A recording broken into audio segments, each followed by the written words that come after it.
All right, I think everything's in place, Michael. We are live. It's the weekly recruiting chat. I'm Aslan Hajavandi, the man pictured to the right of me, I think it is, or not to the left of me. I had to switch everything up. It's Michael Langston from morechant.com, a recruiting analyst and a part of the Rivals.com family. This is actually open to everybody, but Michael has painstakingly pretty much typed out every single bit of information that he knows about this signing class that's coming up. We're going to go through a lot of it, but not all of it. Our members can access all of that right now over on the Premium Recruiting Board. If you're not a member, this is probably the best time of the year to sign up, especially if you're big into recruiting. Use the promo code WARCHANT30. Get yourself 30 free days of access to WARCHANT.com. Michael, dude, here we are. This is the last time we're going to hang out this year before recruiting comes to an end, man. It always flies by, doesn't it? Yep, final recruiting chat. That's crazy. It's been a long year, and certainly next Wednesday, a week from now, this thing's going to all be over, and we're going to be started on 2020. But it's been an interesting year. It's been a trying year for obviously FSU, but I think it's been a good year as far as certain positions. But probably not what people are used to. But then again, they went through a season that people weren't used to. So it's going to be some adjustment, but we'll see what happens come next Wednesday. Let me ask you kind of like a broader philosophical question. Usually, again, I don't like putting you in these weird traps, Michael, but I just kind of thought about this a few minutes ago before we jumped on here live on YouTube. Just this whole early signing period, how much does it change what happens in February? You know, there's a lot of players that it seems like Florida State's trying to gain ground on. How many of these guys are players that they obviously had their eye on, but when certain players ended up signing elsewhere back in December, they had to then go after these guys to fill in some needs? Well, it makes it a lot more difficult for the coaches, because you have to do your evaluations quicker. We're going to see more where kids take earlier and earlier official visits. We'll get to this guy later, Nick Cross, but Nick Cross is one of those guys that took a summer official visit. So that's just what we're now with as far as this early signing period. You have to take these officials fast, and sometimes these coaches have to do earlier evaluations, and that's kind of made things a lot more difficult because you miss on guys, then you kind of got to start over where you got to go after guys and push. So it's made it much more challenging for coaches, especially coaches in FSU situation where you knew you're going to have to scratch and claw for everything that you get because of that season. And so when you have to fight for all that stuff, it makes it even more difficult to kind of get the guys that you want in there, which makes it even more impressive some of the positions they've done, like linebacker and defensive back, why they've done so well. I think it's very impressive that they got what they got, but it definitely makes it even harder when you're in the situation of a team that's coming off a rough season. For sure. All right, Michael. So we got the YouTube chat going right now. We'll pull a question from one of our viewers here in a little bit. Whoever actually, by the way, go ahead and let us know where you're checking in from. Whoever's in the coldest place in the United States, we'll take your question first. It's cold North Dakota. Yeah. North Dakota. Yeah, I think they're going to win. It's cold in Tallahassee, but nowhere near as cold as it was in the Midwest, obviously. Stay warm, friends. That's why you stay indoors and listen to the recruiting chat. The number one thing on your list right here, Michael, and we're going to walk the fine line of letting you folks know what's going on at Florida State, but also not divulging everything Michael knows. That's for our subscribers, obviously, to kind of appreciate. But the Nick Cross thing, has anything changed 72 hours in terms of what you think Florida State's chances are with him? And I guess where do things kind of stand right now? Do you still feel confident that Florida State can land him? I think right now, if I was picking today, I would think he's going to stick with FSU, but he's going to take that Penn State visit. People can read all the stuff that we put on there, but I think he's going to take Penn State visit. And gut feeling, when you combine everything together, and people can read the stuff that I put on there, but when you combine everything together, parents prefer Penn State. My gut feeling is like, when he takes that visit, assuming that he's comfortable with the level like he is at FSU, I just can see my gut feeling be, I think he flips to Penn State eventually. But right now, I think FSU feels good that, that he will sign. Some people feel good. Some people from the FSU side are kind of, pretty concerned, that this visit, the last weekend is is certainly not ideal, and they're worried about it. So that's just my gut feeling, guys. That's not based on information that I've heard. Like I haven't heard anybody tell me he's going to Penn State, and I think what people realize is like this is going to be a tough decision for him because he really, really loves FSU. This isn't Sam Howell all over again. This is a guy that genuinely loves FSU to death. That's his dream school. So this is going to be a torturing decision for him as far as trying to decide which one's the best because we know his mom and dad like it there, but he loves FSU. I think he prefers FSU, but at the same time, when all this shakes out, when you spend 48 hours somewhere, his mind could change as far as altering that, and that's why my gut feeling would be, the Penn State. All right, right on. Michael, you talked about when these visits happen, and Florida State obviously had a really big official visitor weekend this past weekend. You need a few days for things to settle down. How do things look with some of the guys that from that day? Let's take, I guess, with maybe Kamar Bell just specifically. What are your thoughts on him and now that things have maybe sort of, washed over him after the visit in terms of how legit his interest is and really is Florida State indeed neck and neck with Auburn right now? Yeah, FSU is actually visiting him as we do this. I think FSU is supposed to be doing the in-home tonight. I think Raymond Woody and maybe another coach will be there. They made a big surge there. I mean, this is one where, that's why I try to warn people, like, don't get too I'm sharing stuff of what's going on in the visit and the vibes I hear from it. But at the same time, you truly don't know until things settle down and the kid has a chance to reflect on the visit, how I feel. That's why I kind of warned people when I gave those nuggets that, hey, keep it in consideration that, things could change once things settle down. And I think Kamar Bell, I think they have a really good shot with. In fact, if I was picking the day, even though it's a close battle, I would go with FSU right now. That's good to hear. That's good to hear. Let's see what we got, I think, percolating on the chat right now. Somebody, oh man, -5.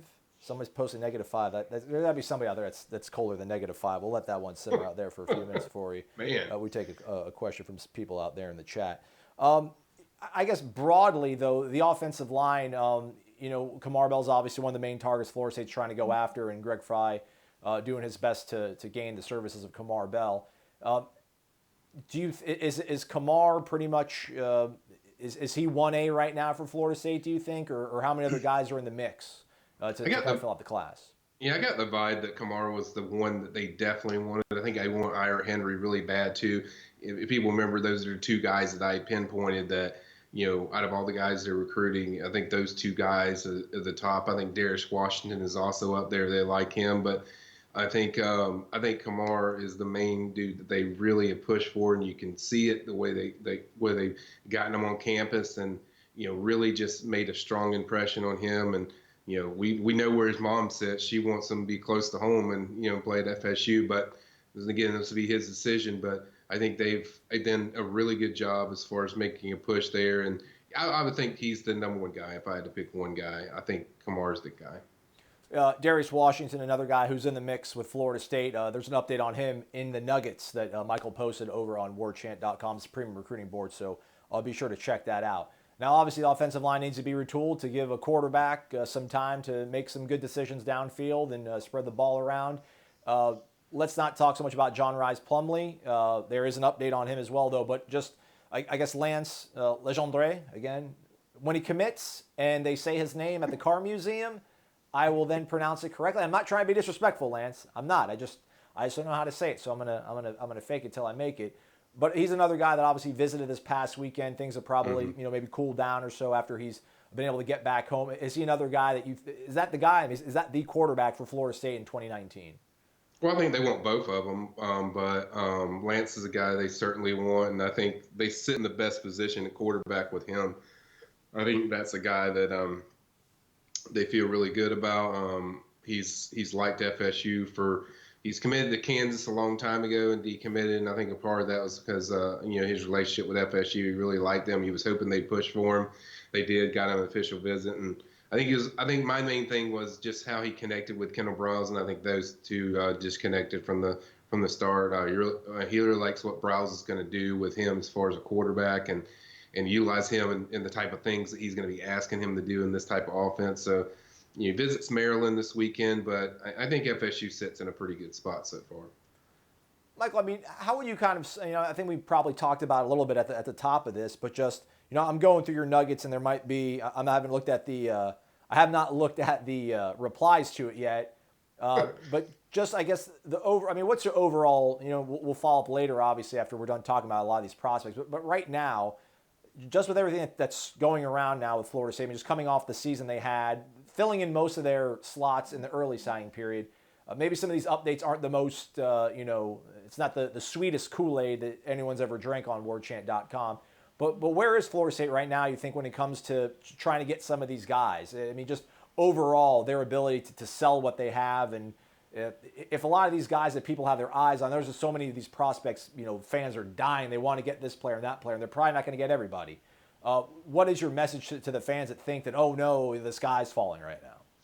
Well, I think that you got to realize, I said this early in the year, that your season has consequences, to what you do on the recruiting trail. It's not so much the losses, it's how they lost and the organization of what people see and what these kids see as far as on the field, and that does have effects. So your recruits start asking questions like, "Hey, what's going on? What's going on there?" So I think they get worried about that stuff. But my thing is, they address their needs at DB, have one of the best classes, regardless if they get Nick Cross. They're going to have one of the best classes they've had in a long, long time as far as they're got 3 offensive linemen already. You count the grad transfer, that's 4. And then if you can get 1 or 2 high school kids, and we mentioned the 2 guys already, Henry and Bell are the guys that they're hoping to get, or Darius Washington. If you get one out of 2 or 2 out of 3 of those guys, and then add a couple grad transfers, you're talking about 6 or 7. They'll be good there. So my message is just I've said this from the start of the year. When things are going wrong, that they're going to have to fight and scratch for everything they've gotten. This is that kind of class. It's not going to be a top 5, top 8 inside the top 10 type class. I mean, I think it's going to be between 10, could be 11 to 14, ranking as far as where they're going to be. And people just need to understand it's a grind class when you deal with all the stuff they're dealing with. Now, there were mistakes they made. I've addressed that. In my nuggets, they didn't. It wasn't perfect. They didn't do. They probably learned a lot as far as things they need to do better. In the next cycle. But my message is really just they have to correct these things, correct the stuff on the field. But here's the thing too. Here's the exciting part. 2020, they're already a lot farther ahead than what I see them on. A lot of early targets. I think there's a lot to be excited about there. And the things you got a chance to prove. That's the good thing about recruiting. You can change it each year, and they have a chance to change that. But that starts with product on the field. When you play Boise State to kick off the season, they got to show a better product. Kendall Browse being on offense, running the show, that's going to help him a lot. He's been solid everywhere he's been. I've heard a lot of positive things as far as kids, as far as thoughts of Harlan Barnett. They think a lot of him as a defense coordinator. So your 2 coordinators seem to be really good. Now you just got to get things back on track and not focus on what you didn't do, but focus on what you need to do from going forward. And that's kind of the facts as far as what FSU needs to do. And that's my message to the fans is yes, it's a struggle. It was depressing to cover all this stuff all the time. We want to cover good things, but at the same time, this is what they're going through. This is the reality of the situation, and we have to see what this staff can do. Certainly, they need to have a good season, because if they don't, it's going to be really bad going, the 2020 recruiting season. So they're positioning themselves. We know hires are, probably coming down the line. They got Dugans. It seems like official. He's going to help them in recruiting. He's very organized. He's a guy that's going to bring a lot to the table. If they get Clements and they get whoever their DB coach is, that's going to get everything energized again. But I think it's important in the spring that they go ahead and get some early commits, especially from a quarterback. If they can get a quarterback early on, I think it'll really set the tone for FSU going into next year. And here's the thing, guys. You start winning, those top 5 classes are going to come right back.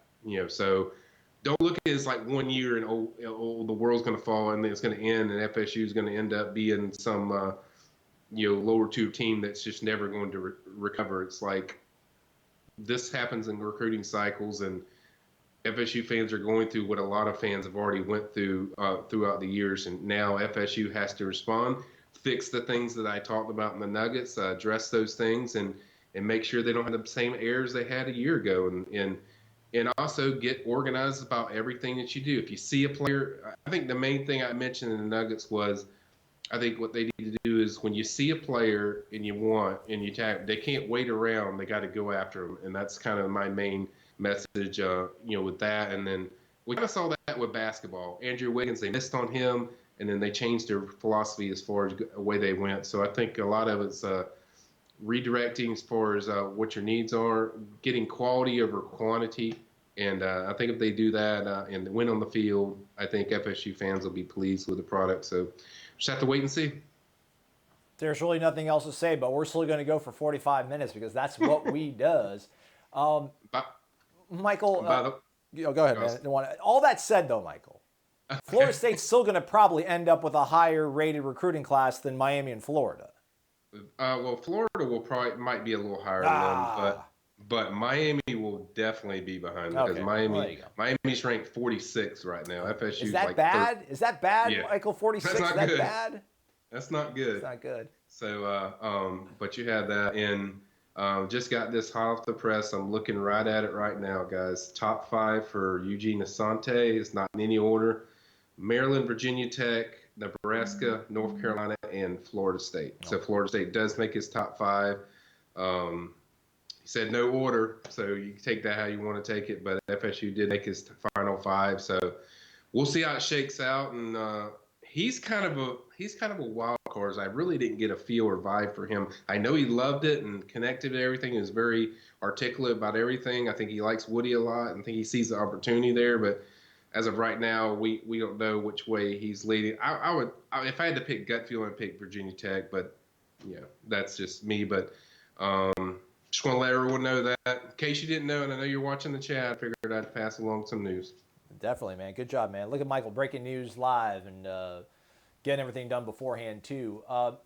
Who's been the main recruiter for him? Do we know whose area that is that he's been able to kind of build a rapport and a relationship with ever since they've started turning things up with him? Yeah, it's been Raymond Woody from the start. He's the guy that's been on him. Odell has helped some because he's in the Virginia area. That's kind of Odell's area, so Odell's kind of helped get the foot in the door. But main guy has been Raymond Woody. He's done a great job with him, and I'll give a shout out to him, man. He's done a phenomenal job with the linebackers he's got. I mean, they've missed on some, but at the same time, you talk about Kalen DeLoach, Jaleel McCray, and Kavon Glenn.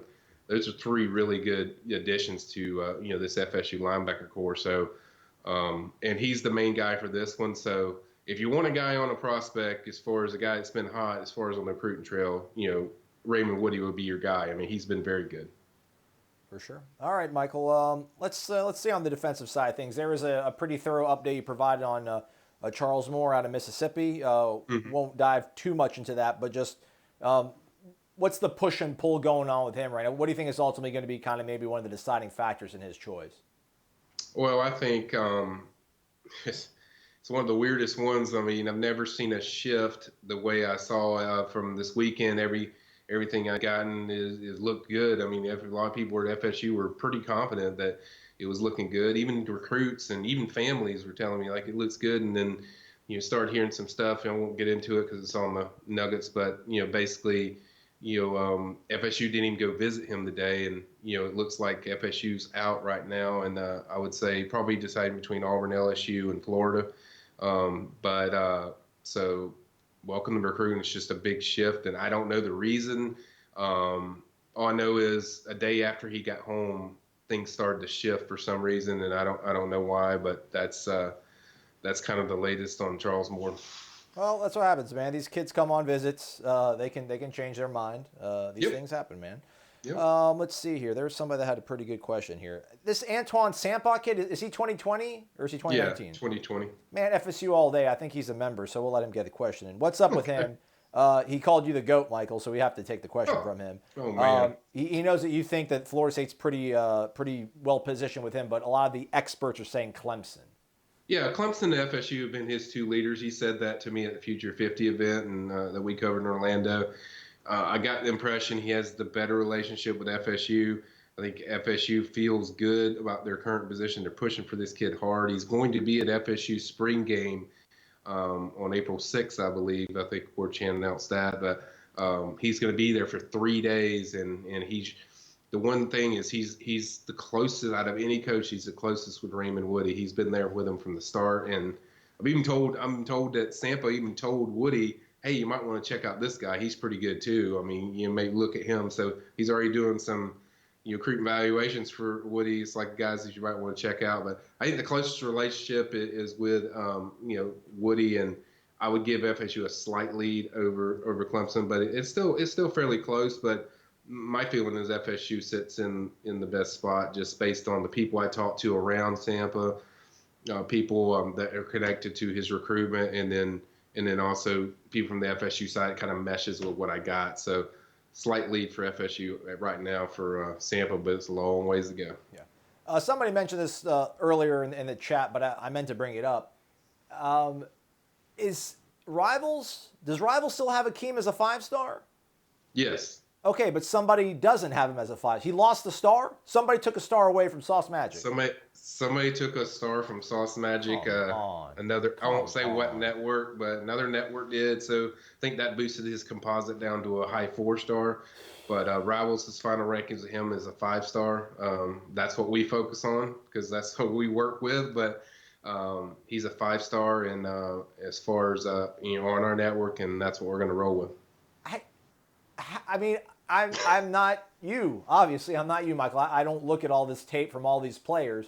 But, like, we went down and watched him practice one day. We've seen him at the 5-star challenge. I know he's limited with a foot injury I think he sustained later on towards part of it. But, like, if that kid is not a 5-star defensive back, who is a 5-star defensive back that's 18 years old? That blew my mind. And then, poor Greg Fry. Like, I don't know what's going to happen with Randy Clements, if he's going to be hired or not. It still seems like it's going to happen. It's just some sort of weird impasse that Houston and Florida State are. It's a money thing right now because they don't want to fire him because they want to get some buyout money, and Florida State doesn't want to do all that sort of stuff. Right. Well, man, Greg Fry is busting his hump. And dude, shout out to him for getting on Charles Cross so early. He was a 3-star, and then now he's a 5-star, huh? Yeah. Yeah, and that was probably the one that hurt them. I think FSU the most, and I mean, as far just because they found this kid. Yeah, man.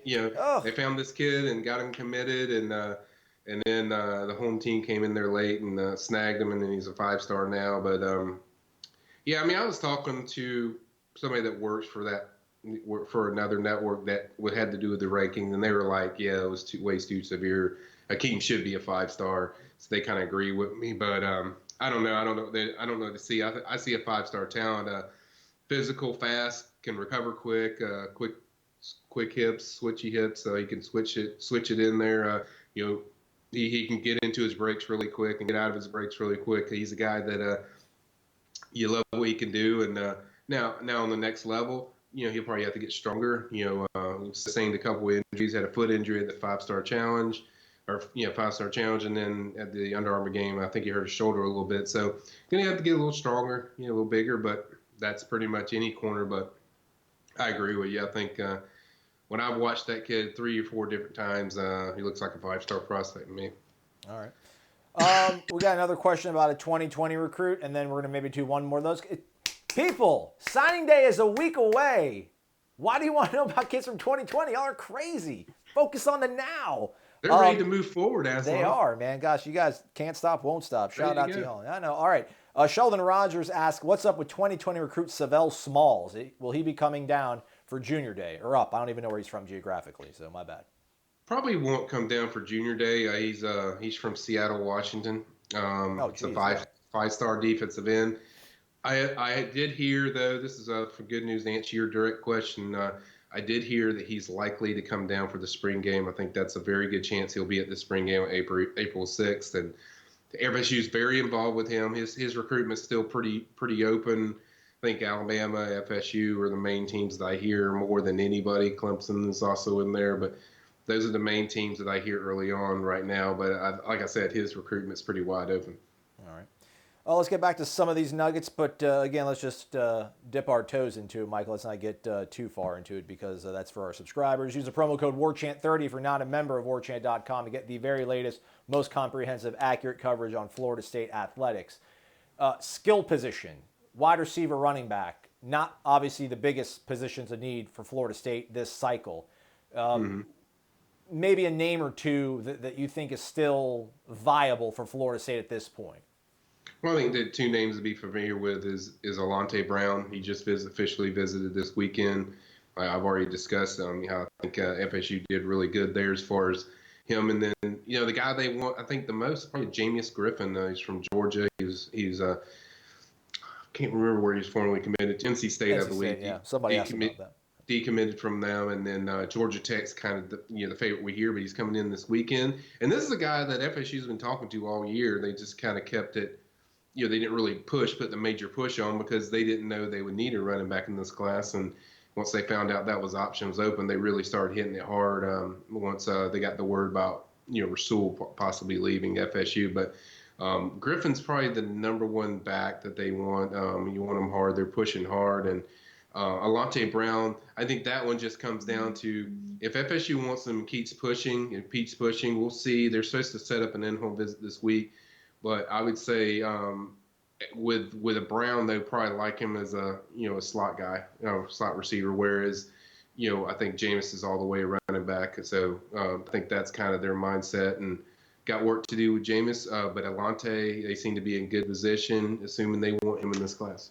All right, we got a question from YouTube. Also, I'm pretty sure he's a War Chant subscriber. Kadar, he hollers at Corey and I every now and then on the Renegade Express, which, by the way, will be airing tomorrow. Corey and myself, Wake Up War Chant, subscribe to the podcast. That one's totally free, which is this as well, too. But all the information, you have to pay for it. It's over on warchant.com. But it's worth it because Michael knows everything that's going on, people. All right, his question is scale of 1 to 100. So you have like a lot of room to sort of navigate here, Michael. Scale of 1 to 100, Quayshawn Fuller sticks with Florida State next Wednesday. I would say 97. Ooh, strong, Michael, strong. You leave 3% chance. I mean, I'd say maybe not. I'll push it down to 90. Give a 10% chance. But the thing with him is, we've seen this in so many recruitments. Mom is a diehard Seminole. Like, she wants him at FSU. She's made it clear. We don't even know if he's a take for Alabama. I mean, I've heard like 3 or 4 names before him. Certainly, he's on the list, but I've heard that other guys are higher. Maybe they make him as a take, but even then, even if they do that, I mean, he's got such a connection and vibe with this class. He knows a lot of the FSU guys, and I just feel like he's building it up, some excitement with the 3 on the table, 3 hats on the table, and all the stuff he's going to do. But I just can't see that kid going anywhere else with certainly the way he feels about FSU growing up, and then also his mom and moms win out a lot of the time. Most of the times they do. But I think he sticks. Yeah, I showed up late. I parachuted in with like 3. So, folks, like, not to give away secrets, because the secrets are on warchant.com. Use the promo code WarChant30 for 30 free days of access. So, like, Michael and the other folks that cover recruiting, but Michael gets there way early because that's what Michael does. Like, we went on the road to Charlotte to go interview Sam Howell and Quayshawn Fuller back in the day, and it was like, all right, Quayshawn will talk to us at like 10 in the morning. We're in Atlanta. Michael's like, all right, we're going to get up at 6 o'clock and start heading up. I'm like, what? Why so early? He's like, want to get there, want to get everything in place. So, like, Michael will hang around, the facilities and then get all the recruiting soup that he needs as the players are coming in and out. So I showed up with like 2 hours left in the day. Michael was working on like a 12-hour day grinding, trying to get literally like 11 official visitors. He got 10 of them to talk, and the one who didn't was Darius Washington. And his mom actually commented on the podcast, Michael, because Corey and I said that, he didn't speak to the media because he doesn't want to. And we were totally like that. It was fine. He was very polite. He said, no, sir. And she's like, well, it's not that he doesn't like to talk. He's reserved. It's not that he doesn't want to talk to you folks. So that's fine. But in the course of that day, just being there for a few hours, saw Quayshawn's mom there. I mean, she was walking around the place like she owned it. Like she was home. She was on her phone, just like, like holding the phone away, like saying what's up to Odell and putting the phone back and then walking around. So for sure, there's signs there. It seems like that it'll be too hard to pull him away from Florida State. Michael, don't read the replies on the Nugget thread right now because a lot of skepticism. Scorching. A lot of skepticism right now. Not full meltdown, Michael, but not a lot of happy people right now. But it's all right. I figured it would be that way. Yeah, that doesn't surprise me. Yeah. And look, I mean, I tell people the same way I tell them all the time is like, guys, I'll be doing a disservice to you for people that have signed up for War Champ if I don't tell you exactly everything I'm hearing that's positive, negative. So I had to lay out, everything I'm feeling right now. And yes, it's not going to be the close that FSU is used to. I've discussed that, but I have to be real. I have to keep things straight on the narrow. I have to keep it 100, as the kids say. Yes, 100. Yes. Yeah, but I know people are disappointed. I know people are ticked off and really frustrated, and they think this staff will not do it. Will not turn around. We'll see if that happens, but there's things I'm skeptical on too, guys. But I have to be real about everything. Yep. All right, man. Let's take a question here. This is a good one. Webavul. I don't know who Webavul is, but shout out. He asks, what 2019 recruit do you expect to have the biggest impact on offense and then biggest impact on defense? I'll let you answer offense because I'm going to do the layup, unless you don't agree with me. I mean, I think Akeem Dent on defense. I feel like Akeem, although that position is stacked, he's going to be walking into a really crowded depth chart. Feel like he somehow finds his way onto the field just with his cover skills. Well, offense, I'd have to go just said earliest impact, or is that the kind of... Yeah. Who's going to have the biggest impact? I guess so. Oh, the biggest impact overall. I mean, offense. I think you'd have to since there's no skill guys in this class, you certainly have to go to the offensive line. Dante Lucas jumps out to me. I mean, this dude just leaps out to me as far as his skill set. Now he's also interior guys. They don't need those as much, but I think he is such a pro. I mean, we saw this guy take players and just shove them into the bench. I mean, he drives them. He has that next juice that people that FSU wants to see as far as just have that mentality and that killer instinct and mentality. So he's a guy that I'd pick. You have to also have to throw Jay Williams in there just because he's an offensive tackle. He's JUCO. They need help at offensive tackle. Those would be my two guys on offense. And then on defense, that's tough. I'd have to go with I'm going to go with a linebacker. I'm going to go with I think Jaleel McRae. Oh, FSU all day said that. Look at you, man. Look at you. I like Jaleel. I like his. First of all, Jaleel's going to be a phenomenal leader in that locker room. That's a big thing they need across the board. But this guy is massive, almost 250 pounds. I think he's going to add a lot to filling the gaps against the run. He's very good at closing on passing windows. I think he's going to surprise a lot of people. But I'm telling you right now, guys, all three of these guys are good, and I picked Jaleel. But I'm telling you, surprise you. Better watch out for that Kayvon Glenn kid. Yeah. Like I've heard a lot of really good things about. I'm talking about coaches in high school ranks that have played against this kid and won state championships, and they tell me this kid is the real deal. He is one of the hardest hitters they've seen and can cover, can do a little bit of everything. He's a guy that I think is going to surprise a lot of people. All right. People that might just be joining us, somebody already asked about quarterback position. Again, all the nuggets are up on warchant.com on the premium recruiting board, including some information or some of the thoughts that Michael has regarding the Plumlee kid from Hattiesburg, Mississippi, from Oak Grove. But just update the folks who might be joining us now, 30 minutes into the show or whatnot. Michael, just Lance, things still feel good with him after his official visit this past weekend? Yeah, I think things look pretty good for Lance. He has a Maryland visit next weekend.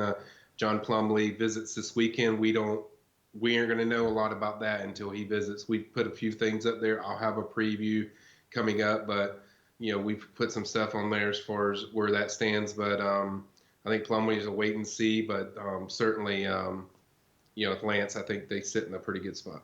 Okay. Michael, hey man, let's talk about, I'm sitting here griping about 2020, but let's look a little bit ahead to 2020 with Junior Day coming up. This will be the second one that will this be the second one that Willie Sowell? First one. Okay. Yeah. No, they had the second one last year. Right. They had one last year. Right. I think I had one or two. I can't remember. Just how is he doing his junior days compared, I guess, to how Jimbo did it, and who are a couple of the guys that you're excited to finally see like live right in front of you? Well, I think the junior days, as we've told people many times, it's kind of like an unofficial official visit for kids because they feed the kids, they probably take them to the basketball game. They kind of show them, got to meet players. They get to sit in meetings, kind of see what it's like to experience if you're an FSU player. Families get to see more about the academics and kind of what stands out about FSU, what they can offer, and just what the program's all about, and just the culture. I would say the difference is the players and the coaches are much more involved with Willie Taggart's one.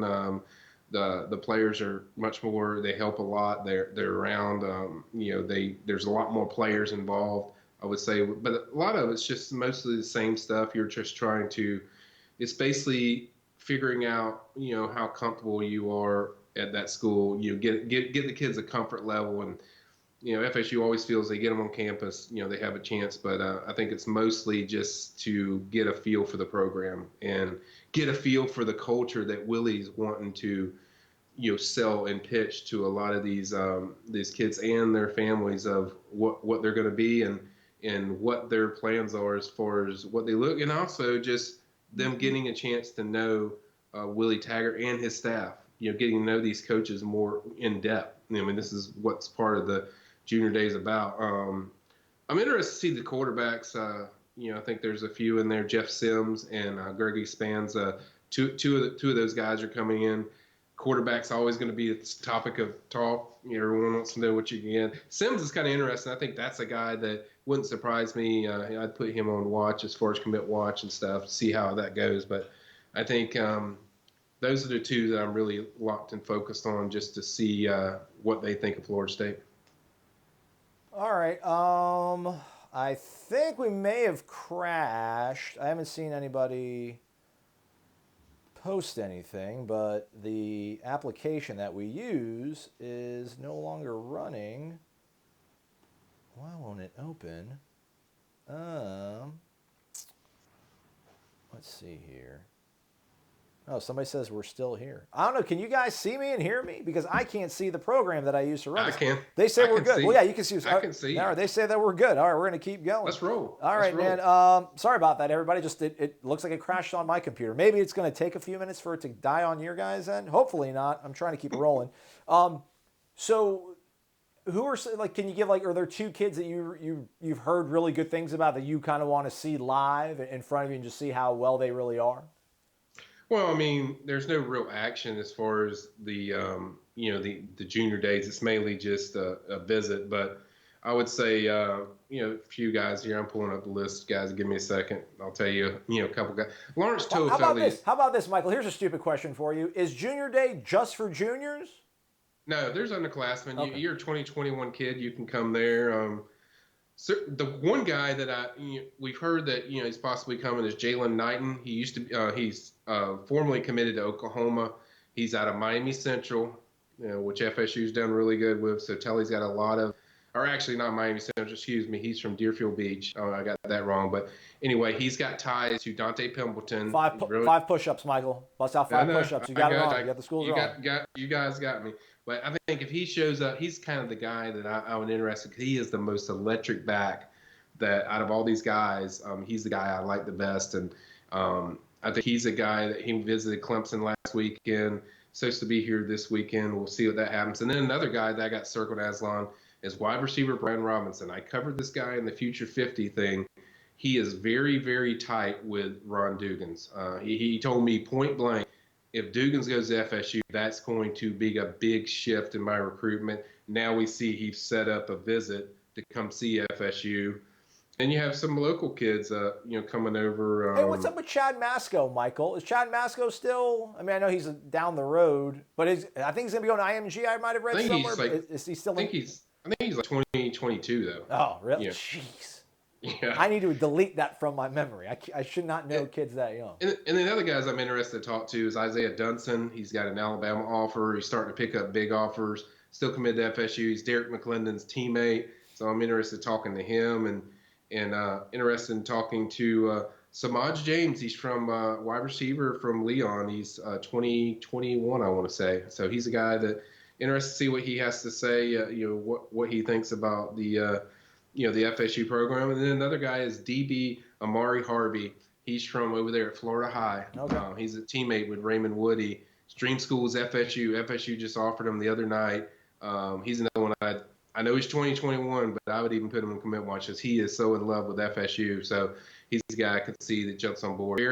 I saw this kid this past year, very dynamic DB, got a lot of range, covered a lot of ground, very fast. He would be a great fit for far as what they do. He's already got some nice offers already, but I think the FSU one was the one that he's been kind of waiting on, and so I'm kind of going to watch those guys. Those are some of the guys I'll kind of be watching at the junior day. All right, right on. Dude, and that was like two birds with one stone right there. Somebody asked about that safety from Florida High, and boom, right there, man. There you go. Answering the I'm question. reading their minds. Yeah, reading man. Their minds. It's making my job super easy. Let's see what is also out there. Who do you think has been the biggest recruiter of all the kids who have signed or currently committed to Florida State thus far, Michael? I would say Jaleel McRae has been very good. I know you had to go through some shaky moments with Dante Lucas, but he was also very good for them. And ironically, the guy that's been recruiting the best is the guy that we're all waiting to see what he does is Nick Cross. I mean, as much as, going to Georgia, I'm going to visit Georgia on Thursday, going to visit Penn State, he's still been pro FSU. He hits kids up every time they get an offer. It's like, you know what to do, bro. Come on aboard. And so it kind of tells you, too, his mindset. And when I talk about how much he loves FSU, and he's done this all year long, I think those are some of the guys that have really helped him. Kalen DeLoach has helped a lot. Travis J and King Dent are not like that. They're just kind of guys that just kind of give me the ball. I'm ready to play. They're not really big recruiters, but I think those are some of the guys that I think have done a really good job in helping FSU. But the one thing I can say about this class, and I mentioned this to Quayshawn Fuller, was you guys are so close and tight. And it's like we all have the same mindset of what we're looking for. We want to change everything. We want to change just the view as far as the attitude when we get there. And so I think that's why these guys are so close. But they've had a lot of good recruiters. It's hard to list every one of them, but those are kind of a few that just pop out in my head.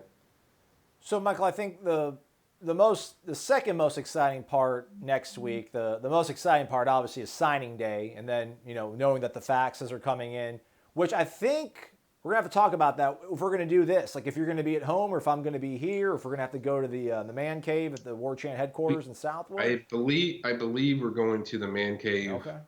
And we will be doing everything there. I might just roll out of bed and do it here, bro. Like I got a suit on, but I got sweatpants on too. So I don't know if I want to wake up at 6 and roll over to the man cave. I know you're not an early riser. I get that. Yeah. But I get that. But that's kind of what we're doing. We might pull a surprise and or two, and just see if we can get Mr. Travis J to come on over and do a special feature. But yeah, we'll be at the man cave plugging away next Wednesday, and put a wrap on this thing. Right. So the best part is obviously when the faxes start coming in, but then also when you do your backstory thread, where you kind of give the details and the nitty gritty of what happened with the kids who did come in, the kids who perhaps ultimately don't end up coming to Florida State. Yeah. Will you have any good George Pickens stories for us? I'll cover a few things, but nothing really crazy. But I'll cover some stuff just like I always do. And then, shortly after that, I'll just give a little teaser for people. I'm probably going to have a 2020 hot board to get ready for, so people can focus on, the main guys they're going to be targeting in the next year's class. And so just to tease that, I'm going to start actually working on that probably this week, just to get kind of going. And hopefully I get it done by next Wednesday so I can shoot it up right after signing day. But, that's kind of, there's going to be some good stories. There'll be some interesting stories that are kind of like, ooh, I didn't know that. So we'll cover some things. Did Chris Bogle sign in the early signing period? No, he didn't. Okay, can we maybe get a story or two about him? Or can I buy you a beer and then you tell me? We'll see. No, seriously. We'll go to a question. Cool, but I will say this: Chris hasn't signed yet. He visited Florida, I think, last weekend. He's going to visit Miami this weekend. I think he's going. I know a lot of people mention Florida a lot, and people think he's going to go there. I think it's going to be Miami or Alabama. Alabama's got Charles Kelly there now, South Sunseri that he's close with. Miami that's home and stuff. Florida's got some coaches that he likes, but I mean, he doesn't really know the defensive tackle or defensive line coach. That's hard for me to believe somebody's just going to go in there that doesn't have a relationship with that guy. So I think it's going to be Miami or Alabama if somebody's asking me what I'm going to go in. Chris is a very good kid. I like Chris. Going to miss working with him, and he's a good kid. And I will explain further kind of the FSU recruitment and kind of what happened there about what happened in the recruitment, and it's one of the backstories that I'll cover, but that's I'll cover a few things. All right, let's go to another question on the YouTube chat. Panther Fan 13. I'm pretty sure he's a subscriber as well too, so shout out. I got to do this, Michael. I wasn't able to search this guy's name beforehand, so hopefully you know of him. If not, I should probably pull it up while I'm asking you the question. He asks, is Florida State still interested in Raquan Anderson, the wide receiver? They should be. Okay, you do know him. Thank God. Thank yeah. God. All right, good. He's a 2019 receiver. He's over there in Charlton County. He is a very dynamic receiver. Problem is, he's like 5'8", really short, but he is very electric. I love his game. I would personally take that kid. He just makes plays. I mean, if you want guys in your offense, like with speed, he's got a bundle of it, and he fits at exactly what Browse is kind of looking for. So, and here's the thing with that kid, I'll say this, just in case FSU makes a late run, this kid will not sign with anybody. He will wait until the final day on sign day. If FSU calls him up that morning and says, hey, Raekwon, we want you to sign with FSU, that kid will sign with FSU. Right. Like, that's how much he loves FSU. So we'll monitor that. We'll check and see if anything happens there. But as of right now, they don't have plans to take that kid. But you never know. You never know these surprises. I don't know anything. I'm not hiding. I just saying he's a guy that I know would sign with FSU at the last minute. But right now, I don't consider them really a major target with him. Here's like a broader question, Michael, that might be kind of tough to answer, so I apologize. Just have you noticed anything different kind of in terms of what, waters that Willie and this staff fish in compared to what Jimbo went after? I feel like, I don't know, maybe I just kind of tuned out recruiting, during the 2017 season because everything was just going sideways. But it seemed like there was like that core of players that, Kirby and Saban and Jimbo would kind of go after, and Willie's gone after a different profile of players. Is that like an accurate thing, or does Willie still seem to kind of value the same things that the previous staff did and some of the other staffs across the country seem to? Well, I think it's more, quarterbacks, you want dual threat guys more. So where Jimbo was more, he wanted a quarterback to be mobile, but he was kind of like, he'd rather have somebody that throw first than run, whereas this staff's kind of like, they don't really care. They're just like, they'd rather have dual threat, and they want to be able to have a guy that can kind of do both, but more so running because they run a lot. So I would say more dual threat guys with Browse and tackle. And then at linebacker, we kind of discussed this. I mean, they want bigger linebackers. I mean, they have you look at their roster, they don't have too many guys that are really heavy, 6'2", 225 plus or bigger. I think that's what we're seeing a lot of, and they want the 6 foot linebackers. I mean, that's kind of discussion on War Channel all the time. It's like, they have several kids that they were after. They were like 5'9", 5'10", or 5'11", and FSU wasn't sold on those guys. But I think size and height is pretty important to what they want to do and execute in their defense and with their team. So I think there's minor differences, but they still want the same thing. They both want elite guys. They want guys that fit kind of what they want to do. Wood Fry, he wants his offensive tackles to look like Charles Cross, that kind of frame. Guys like that. So I think for the most part, it's not too far off, but there's just small little differences as far as what's important to them. John over here on the chat was asking you, was that Willie just calling you up to tell you about a commit? That was actually my brother, okay. And he calls me all the time, and he leaves a voicemail, and he doesn't say anything, which drives me freaking crazy. But he just that was my brother. He calls me from West Palm, so.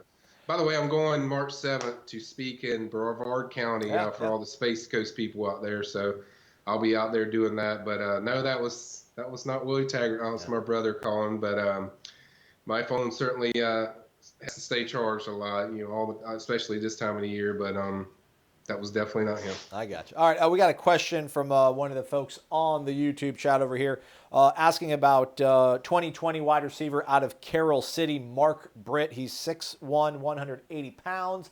Has Florida State offered him? Yes, they have, and he grew up kind of an FSU fan, so I think they want to get him over there on campus. He's a guy that Telly Lockett's been working on a lot.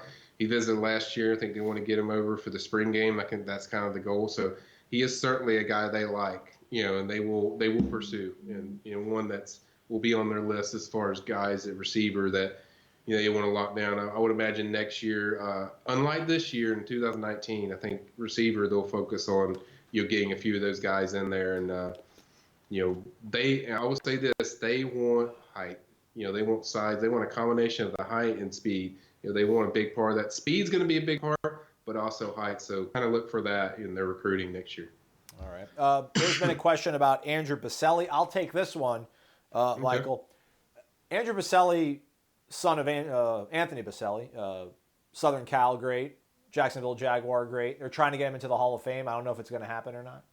Obviously, was on scholarship at Florida State, quit after the 2017 season. I don't even think he didn't even go through spring, so I don't think he's never even been through anything with his coaching staff, but he remained enrolled in Florida State, and he's actually walking on, and I saw it on the desk at the Moore Center.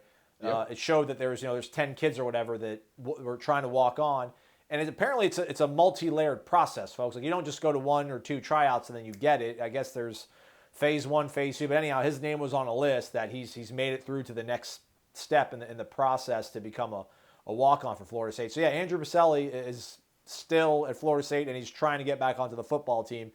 It would be a super cool story, but if you folks are hoping that he's going to start at right guard in Jacksonville, his hometown, opening night against Boise State, probably not going to happen. But I mean, it's super cool that a kid in this day and age, wants to get back at something and is going to take it. Could you imagine? I can't even wrap my head around being a scholarship player and then being like, I don't want to do this anymore, and then changing your mind, and then you have to work all the way up from being a walk-on. It's crazy, man. It's incredibly crazy. Somebody asked about Darius Washington. Information on him is on the premium recruiting board on the chat nuggets that Michael typed out furiously before we did the show. Let's see here. People talking about we need dogs on the offensive line. Is Dante Lucas? Is he the most valuable commit? On the offensive line they have. Do you think even if Kamar Bell and Ira Henry both jump on board next week? Yeah, I think Dante Lucas is 5-star worthy talent. He physical but quick hands. Moves feet really quick. Technique, clean that up a little bit more, just like any kid. But as far as the most talented guy, I think he's the guy. He's the guy that I look in this class that certainly could make a big splash. All right. Do you have the list yet, Michael? Do you know how many? Would you estimate more or less than 6 kids on official visits this coming weekend? I would say less than 6. Right now we have the list up on War Chant. There's 5 official visitors. Okay. I'll let people read that, as far as on there. But most of them we discussed and covered. But right now we have 5 official visitors. That's subject to be added to. But for now, that's what we have. Okay. Let's see, what other questions do we have here? Jay Ward. Chances of landing Jay Ward, Michael. Yeah, that one's interesting. Obviously, everyone thinks it's impactful towards Nick Cross. Here's the thing, guys. They're going to take Jay Ward regardless. So if he wants in, they're going to take him. They're pushing hard. They want to get him in this class. I would say Kentucky leads. I know that might surprise some people. He just visited Kentucky last weekend. He was previously committed to Kentucky. LSU was a previous team that we heard the most, but I think Kentucky made a big surge last weekend. But FSU gets the last visit.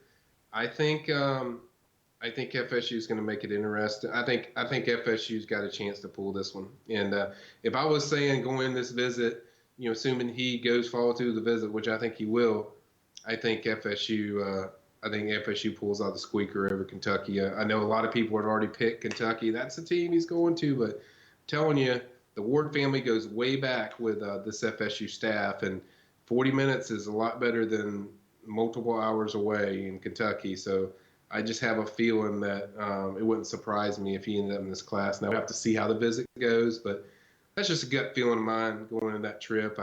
When you have family connections to a staff, FSU coached his brother Johnny Ward at USF. I think it's certainly something to watch, and I think the main thing is how Jay feels on the visit of how he's going to be utilized and used, and certainly his teammate Ryan Fitzgerald got committed to FSU kicker.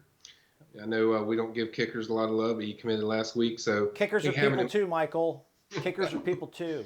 I think having them in there helps because they're close, and certainly have it in there. But I think it really just depends on the visit. If FSU knocks it out of the park and nails it, I think there's a good chance they could get him.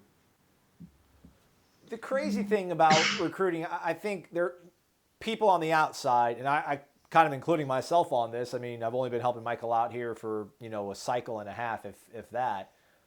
We assume so much about these kids, and that they probably have like a big whiteboard in their room, and they've got every school they're thinking about with the pros and cons list, and they're sitting down and talking to their high school football coach every other day and trying to figure things out. Like you talking about Jay Ward and the proximity factor, him obviously being up in Moultrie, coming to Tallahassee as opposed to going to Lexington, Kentucky. Like when you talked to Kamar Bell on Sunday, like he said it so matter-of-factly kind of when he was asked about the fact that, my family likes it here. Like, what do you think about being so close to home? And like he was like, it's crazy. It is. That's a really good thing. I like that. Like he really didn't sort of appreciate how close, because I know Auburn's one of the schools that he's involved in, but like these kids, when they come on these visits, so many things change. Even something that you would think is so, apparent, like the fact that you're only 45 minutes away from a school, it really gets driven home when these kids make their visits. So you really can never underestimate, I guess, just how close home is for a lot of these kids. No, not only that, but you never underestimate just how much a kid likes that school. It's one thing being close to Southern, you like them a lot. I think Kamar told us in the summer how much he liked FSU, but I think he was very forthright. Like, look, I understand how close it is, and it's not far for Mom to cook me a dinner if I want to go home and drive 40 minutes. So I think that's a big thing to him, and certainly we got the feeling as far as his mom that she certainly wants him there, but that's a big part of it, and that's always a big part of this process, whether it's FSU benefiting from it or some other school, but it's always location always has a significant factor, especially within an hour. All right, Michael, it is, we're like less than 5 minutes to the top of the hour. Actually, you're like 2 minutes away from the top of the hour. So we're going to wrap things up here. Again, all of Michael, everything that Michael has said on the chat and that much more is available on the premium recruiting board over on warchant.com. If you're not a member, it's cool. Just use the promo code warchant30 for 30 free days of access. And then who knows, stick around, become a member. And then you can get involved in everything that we do behind the scenes over at warchant.com. But again, I mean, just provide, I guess, like, a State of the Union address almost to the Florida State fans who are deeply invested when it comes to recruiting. They've got a lot of kids that have already signed in the early period that are probably going to be difference makers in a year or two with this program. But just overall, what's the vibe right now that Florida State is dealing with and handling as they head into this final home stretch before the final signing period next Wednesday? Say that again? Just, what's the general feeling right now around this program, just with the recruiting for this class? I mean, I know you have all those updates on the board, and a lot of folks are wringing their hands and saying things like, I thought we hired Willie because he's a big-time recruiter and we're not going to have a top 5 class and the sky's falling. And I know you talked about it earlier in the show, but just to kind of wrap things up here for the folks that are just joining us, I mean, like, big picture, what is Florida State dealing with and how do they move forward after this coming Wednesday? Well, here's the thing you got to look at. They feel confident or they're going to get a quarterback. So if you get a quarterback, you're good. We've already addressed the offensive line. They've got 3 really good offensive linemen coming in: Maurice Smith, Jay Williams, Dante Lucas. We know he's there. If you get a few more guys, say I add Ari Henry and Kamar Bell, you're looking pretty good. Add one more transfer, you got 6 or 7 guys. So then you're looking good there. 3 really good signees at linebacker, and then the best defensive back class you've had in a long time. So I get people's frustration. Yes, there were a lot of misses this year, what they didn't get, but you have to focus on what you do have too. You have Travis J, you have Akeem Dent and Raymond Woody, Brendan Gant, Rivals 100 safety. You got a lot of talented guys that are going to help you right away as far as on the offensive line, and also you got guys that are going to help you on the defensive side of the ball. So yes, it was not perfect. Yes, there were a lot of misses, and yes, I've given my opinion as far as what they need to do to take the next step next year. And yeah, they got to start getting elite guys next year. And yes, here's the thing, guys. You're not always going to have a top 5, top 10 class every single year, but the main thing is learning from your mistakes, addressing those. And like I've already said, I'm encouraged by what I'm hearing in the 2020 class of what they're doing. And now it's time to get to work, and they got to win on the field. I mean, I've said that these recruits want him to win, but it comes to a point where you have to start doing it. And I think this year's there, and now we have to see them put in the work. But yes, it's not going to be the close that they expected or I expected, or even the recruiting season that I expected. But at the same time, you move forward to what you have, and I think too many times, Aslan, people don't focus on what you have, or what you're going to have at FSU. So I think that's the main thing. If I was saying a message to them, that's what I focus on. Yes, they did not fill certain positions. They probably won't fill it all the way at certain positions, but if they do with those things I just listed with those positions, I think they're doing close to what they need to. All right, right on. We have one final question from Gator superfan Devin Brown. No, I'm kidding. No questions from those guys. That's a wrap on the recruiting chat for this week.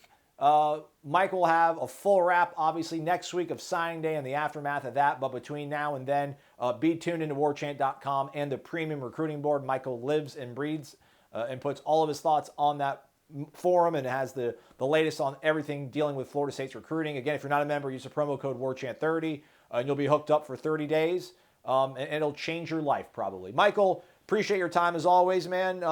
Folks, and see you on the boards, man. Have a great one, Michael. Everybody, thanks for watching. Take care.